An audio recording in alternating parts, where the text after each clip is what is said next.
The Cavalcade of America, presented by DuPont.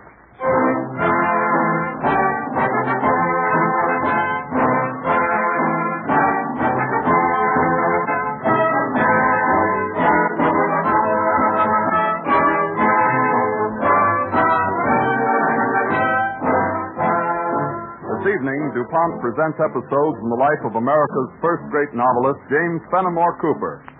In the ranks of the Cavalcade of America marched many sturdy pioneers in all fields of endeavor: exploration, business, commerce, statecraft, art, and science. Possibly no other nation over the same span of years can point to so many splendid achievements of her sons and daughters. Among these pioneers are also the research chemists, to whom we owe many of the comforts and conveniences we enjoy today. Their contributions are aptly summed up in the DuPont pledge: better things for better living through chemistry.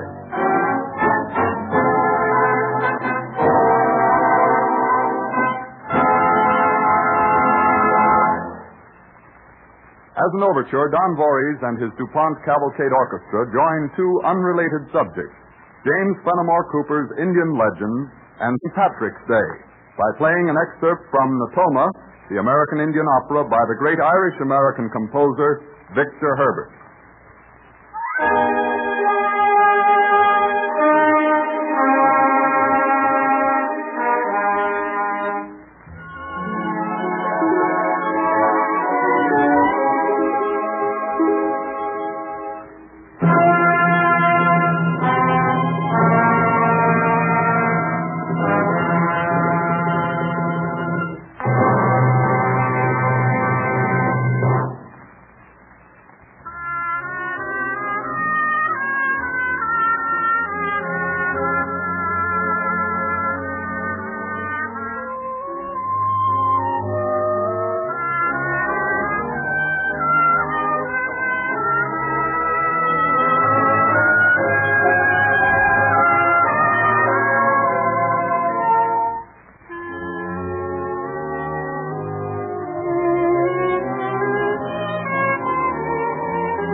James Fenimore Cooper was born in 1789. During his youth, which was passed in western New York, then a wilderness, he showed no aptitude for books or writing. After 2 years at Yale, at the age of 19, he secured a commission as midshipman in the United States Navy. In 1811, he resigned, married Susan Delancey of Westchester, and settled down to the domestic life of a country gentleman. One evening in 1820, in his Westchester home near Mamaroneck, we find Cooper reading aloud to his wife from an English novel which has just been received in America. I beg your forgiveness, my fair Lady Vera. The manly form of Lord Edmund knelt by the side of the beautiful but proud heiress of Rosewood Manor. His dark eyes besought hers. James, throwing a book on the floor? Oh, just trash. In our 8 years of marriage, I've never seen you display such temper. The book seems to me as entertaining as any of Mrs. Opie's other novels. Entertaining, Sue? Why, I could write a better book myself. Oh, James. I mean it. You write a book? Why, you who admit being the worst penman in America. James, you told me the principal reason you agreed to live here in Westchester was so you'd be spared the need of writing to me when I came home to visit my parents. Well, there's some truth in that, my dearest Sue. But I still maintain I could write a better book than this trash from England. James Cooper. All right, I challenge you to do it. Why, I had not meant that I'd actually said about the writing of a book, Then Sue. you shouldn't make empty boasts. Well, there'd be no harm in trying. The most difficult part of writing a novel must be to start it. Well, then, I accept your challenge. For your private amusement, Susan, I'll write one novel. But no one must ever know.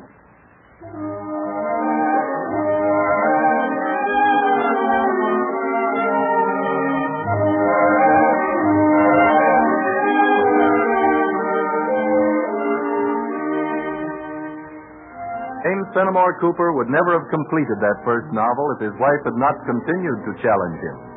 And solely to please her, he printed a few hundred copies at his own expense. In the tradition of the early 19th century, it was a story of English high society, and it appeared without the author's name. One evening, a few weeks after the book is printed, Cooper and his wife dine at the Westchester home of their intimate friend, Judge John Jay.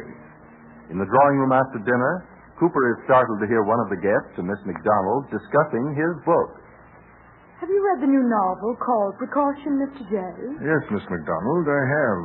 Interesting book. Interesting enough, but I am indignant with the booksellers. Say that American gentlemen wrote it. I can state emphatically it was written by an Englishwoman. Why do you suppose the bookseller states that an American wrote it, Miss McDonald? Oh, I can't answer that, Mr. Jay, but I'm sure it's a fraudulent statement. That book was undoubtedly written by the English novelist, Mrs. Opie. One of her poorer books, of course. One of her poorer books, Miss McDonald. Why, I thought it a better novel than any Mrs. Opie ever wrote. But each of us to her taste. Gracious, is that 9 o'clock? My coachman must be at the door. It has been a delightful evening, Mr. Jay. And it has been a pleasure, Mrs. Cooper, to see you and Mr. Cooper again. Thank you, and good night, Miss McDonald.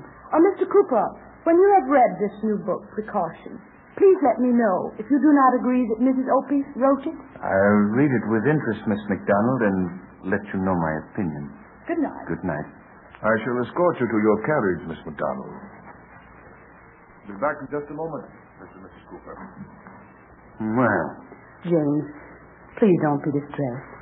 Before Mr. Jay gets back, I want to tell you, it really is a compliment, Miss McDonald, thinking Mrs. Opie wrote your book. one of Mrs. Opie's poorer novels, she said. And I set out to do a better one. I think it's an admirable book, James. No other Westchester gentleman could have done as well. But don't you see what I've done? I've imitated those atrocious novels of Mrs. Opie, with her English society and lords and ladies.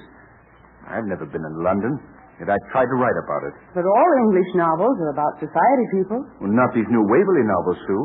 Oh, but you couldn't write books like those, James. You've never been to Scotland either. No. The only country I know is America. Westchester, Cooperstown, Lake Otsego. Yes, and no one ever writes about America. Too rough, too crude, too new.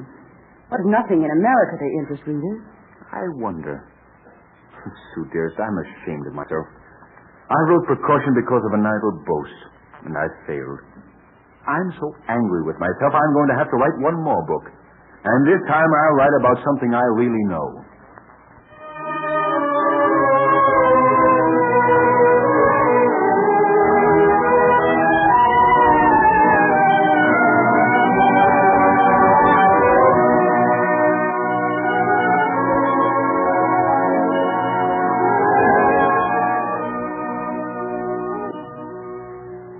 Challenged by failure, James Fenimore Cooper now challenged himself to write a book.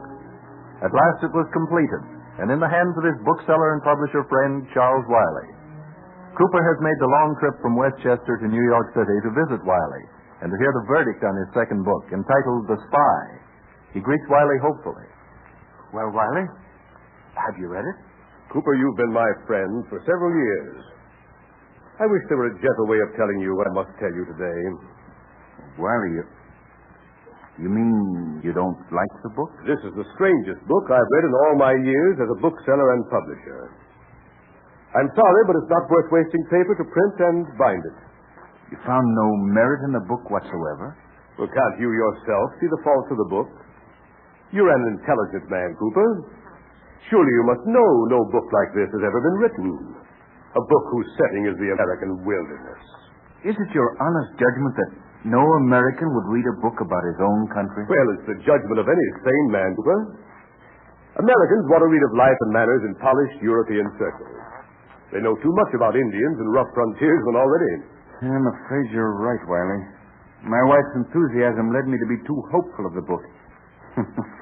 Just think, I'd come here today intending to offer you the copyright at a small price. Well, I'm sorry, Cooper, but I don't dare gamble on it. I understand, Wiley. I appreciate your frankness. It's a funny thing. After I completed 2 chapters, I would have burned them. But my wife begged me to finish the book. And now she tells me it's her dream to see it printed. I think to please her, I'll print it myself.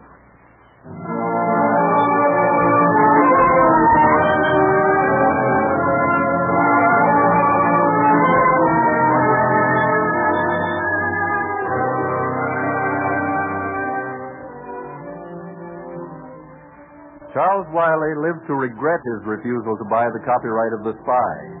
Despite the fact that books were distributed slowly in those days of stagecoaches and packet boats, scarcely a year had passed before The Spy had been declared a remarkable piece of fiction. James Fenimore Cooper was hailed in this country and even in London as America's first novelist. Encouraged this time by success, Cooper wrote one more novel, The Pioneer, and still another, The Pilot. But his most famous book was yet to be written. In the year 1825, James Cooper is at home recovering slowly from a serious illness. One afternoon, his devoted wife, Sue, hurries to his bedside as he calls in a feeble voice, "Sue, dear." Yes, James. Please bring me a paper and pen. Oh, but James, you're not strong enough to hold a pen.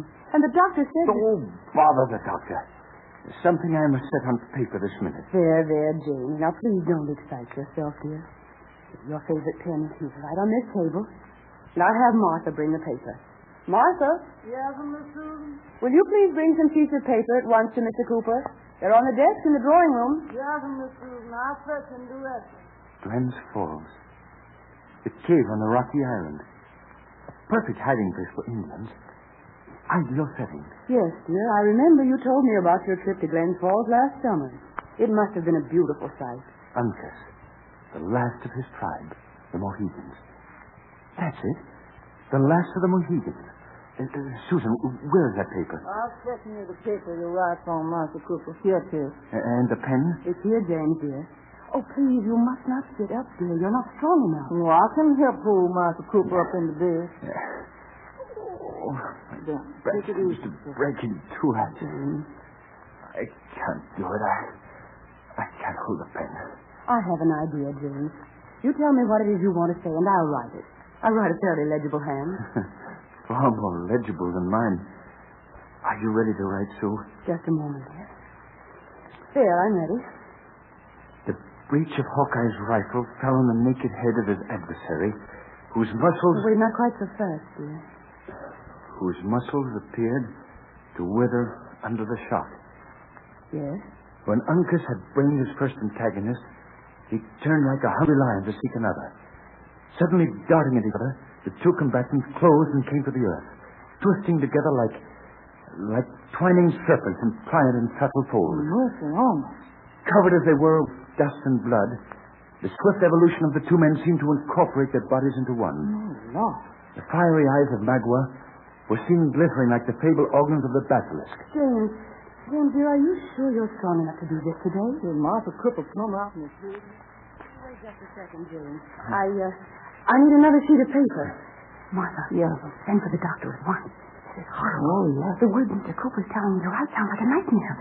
I'm afraid he's delirious again. Oh, the pain in him. He sure is raving, Miss Sue. Well, I was going like breathe lightning for that doctor. Susan. Yes? Where are you going? I'm not finished. I must get this one scene on paper. I'm right here, dear. What was the line I gave you? Wait. The fiery eyes of Magua were seen glittering like the fabled organs of the basilisk. Yes. The Mohegan now found an opportunity to make a powerful thrust with his knife. Magua suddenly fell backward without a motion. Victory to the Mohegan, cried Hawkeye, elevating the butt of his long and fatal rifle.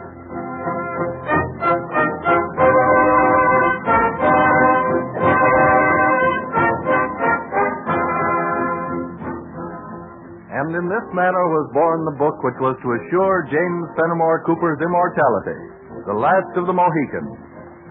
Let us turn the pages and recall some of its stirring scenes.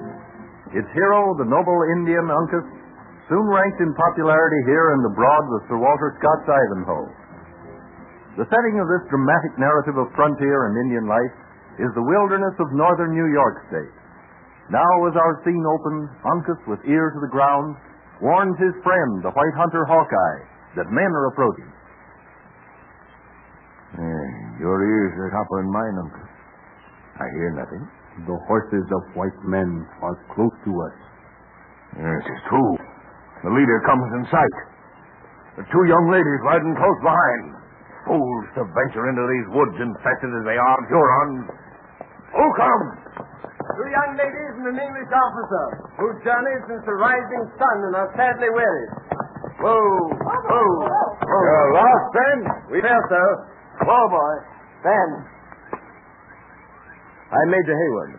These two young ladies are the daughters of Colonel Monroe, commanding officer of the English fort called William Henry. Know you the distance to the fort? Yeah, then you are lost if you seek William Henry. I feared as much.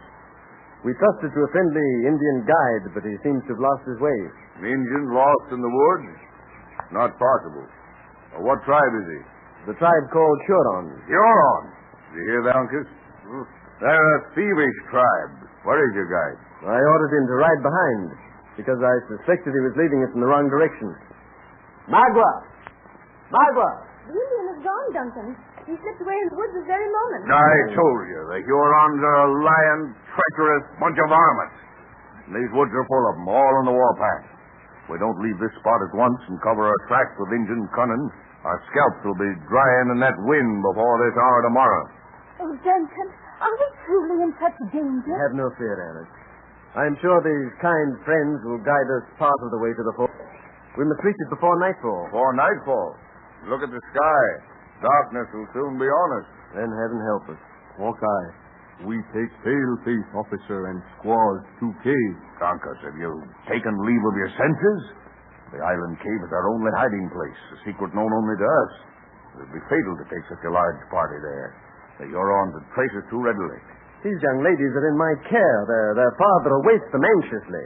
He and I will be glad to reward you with gold. Plenty of gold when we reach the fort. Uncas does not want gold. Uncas will not leave pale-face squaws to tomahawks of Huron. We take them to caves, Hawkeye.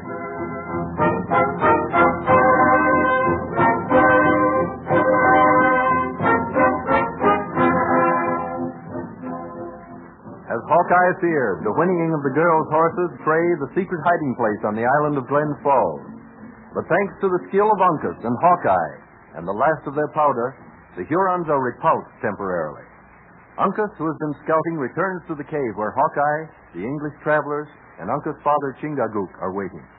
You returned from the river empty-handed, Uncas? Bad news, Hawkeye. Canoe floats away. One of them rascally Hurons guided it. We're lost. You mean that the Hurons discovered your canoe and sent it adrift?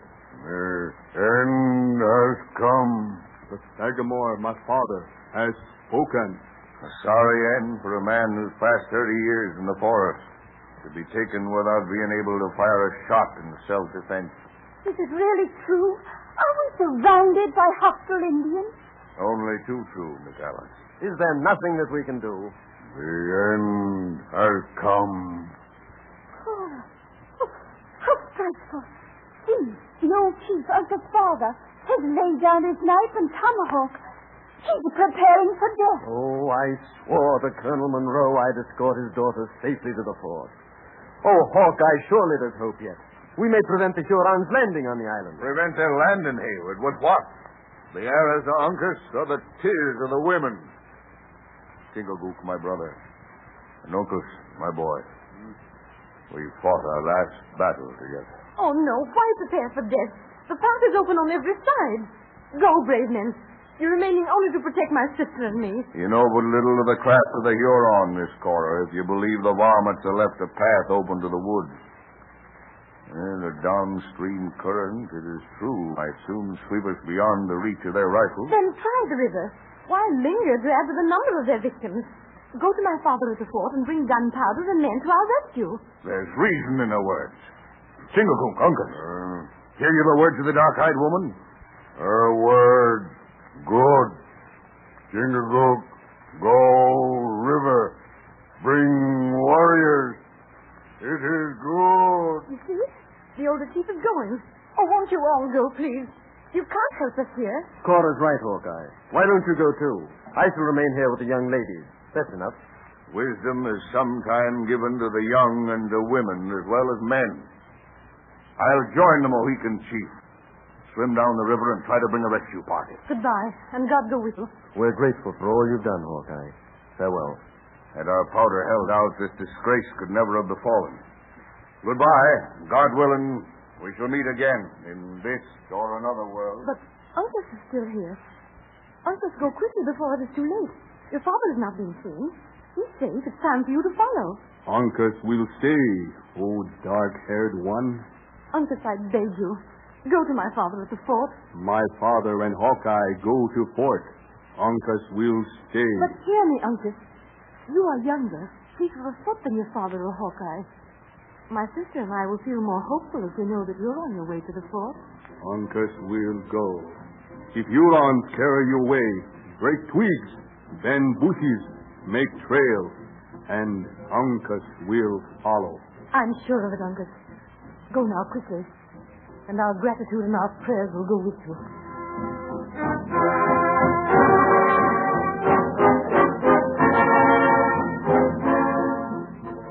Within a few hours, the treacherous Huron Magua and a band of savages capture the three whites and force them to ride many miles through the forest.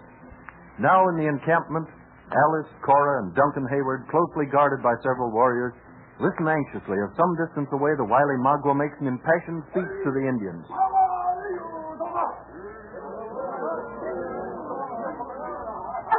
Duncan, what is Magua saying? It is easy to guess.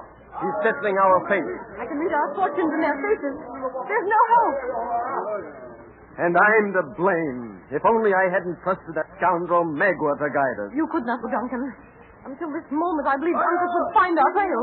Uncas and Hawkeye are many miles away. They swam down the river toward the fort, and Magua led us in the opposite direction. Uncas begged us to mark our trail. I did try to break one overhanging branch, but Magua was watching me. Oh, it wouldn't have mattered, Cora. See? The scoundrel Magua is approaching. The savages are starting their war dance. It's too late to expect Uncas now. Oh, Duncan! Stand back, Alice. I don't intend that any of us will be bound without a struggle. Light has poor weak. He is young to die. But you're on light, pale as scalp. Don't you dare touch her, you barbarian. You suffer!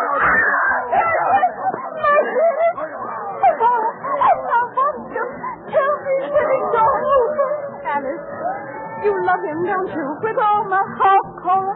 I should not confess it. Were we not so close to death? You lot of you two. You may go to your grave all over that. They found him to that tree. Oh, still alive, thank him.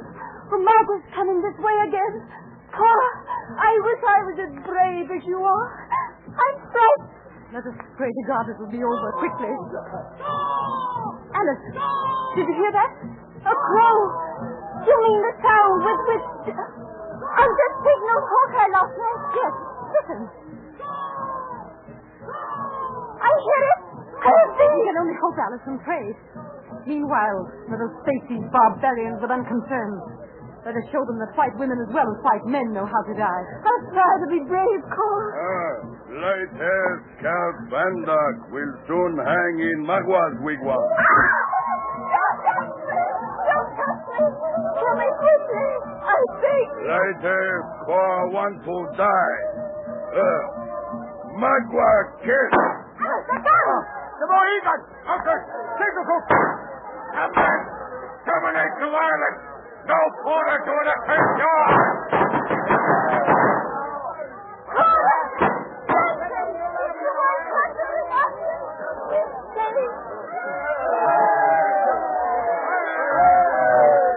I've returned, old dark-haired one. Uncle, oh, I knew you'd come.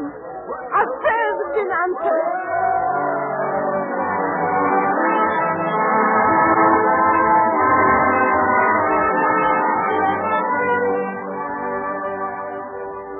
Thus, in James Fenimore Cooper's famous novel, The Last of the Mohicans, the noble and romantic Indian hero Uncas, who dies at length in a final valiant attempt to save Cora, became part of the life and language of almost every American and European of the 19th century.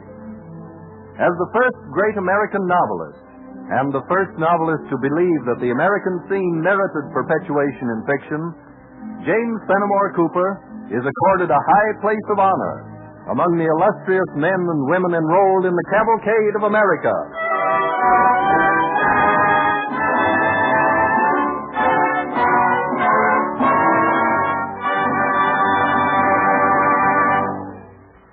On Sunday, March 21st, winter is officially over, despite snow underfoot in many sections of the country. The Easter season is just about here, and America will soon be stepping out in its new spring wardrobe. Shop windows from coast to coast are bright with new things. Spring fashion shows are attracting audiences in many communities. And one of the most unusual fashion shows I ever heard about is going to be held next week from Tuesday, March 23rd through Saturday, March 27th in the DuPont exhibit on the boardwalk in Atlantic City, New Jersey. Why a fashion show in the DuPont exhibit, you may ask? The answer is that this show depicts how chemistry walks hand in hand with fashion in the modern Easter parade, even creating new styles in many cases. For instance, DuPont chemists developed yarns from which new and better fabrics have been woven for women's gowns. They have found ways to treat these and other fabrics so they are water repellent and crush resistant. In work with dyes, chemists develop new colors that brighten up a hat, a dress, gloves, or any other part of the spring costume. The smartest washable handbags are made of coated fabrics and plastics. Many a dainty feminine shoe is colored by special leather dyes to match costumes. And the scuffless heels that add so much to the looks and life of feminine footgear are developments of chemistry. So is much of the costume jewelry and decorative buttons, buckles, and other embellishments made of DuPont plastics. And there are hats made partly or entirely of colorful cellophane cellulose film. These and a great many other chemical products that play their part in the creation of new and interesting fashions were unknown to you and me a few years ago. They were in the research and experimental stage then. Today we take them for granted as part of our equipment for more enjoyable living. In style shows and Easter parades, and throughout the years, the results of DuPont chemical research are represented by new products and improved products, as practical as they are smart and gay. So you see, even in this field, as in so many others, research chemistry is doing its part to bring us, as DuPont expresses it, better things for better living through chemistry. The House of Glass, incidents in the romantic and colorful life of Henry William Siegel, first American manufacturer of glass, will be the subject of the broadcast when next week at the same time, DuPont again presents the Cavalcade of America. This is the Columbia Broadcasting System.